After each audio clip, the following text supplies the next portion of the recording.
খাবার দিত, কিন্তু কাছে ডাকতো না। কুকুরটা দূরে বসে থাকতো চুপচাপ, চোখে শুধু কৃতজ্ঞতা। দিন যায়, বাচ্চা কুকুরটা একটু একটু বড় হয়ে ওঠে।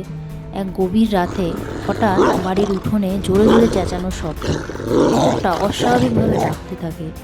ঘুম ভেঙে সবাই ছুটে আসে। তখন দেখা যায় একজন চোর ঘরে ঢুকেছে। কুকুরটা এক মুহূর্ত দেরি না করে চোরের দিকে ঝাঁপিয়ে পড়ে, কামড় দেয়।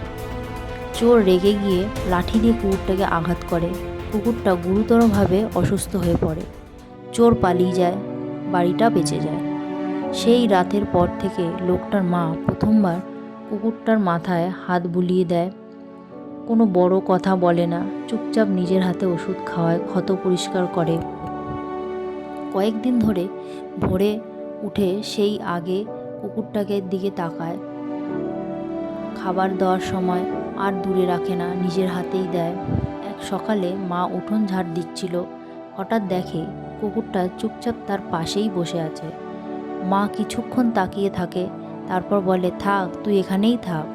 সেদিন থেকে কুকুরটা আর বোঝা ছিল না, সে হয়ে উঠেছিল এই বাড়ির আপনজন আর সবার নীরব পাহারাদার।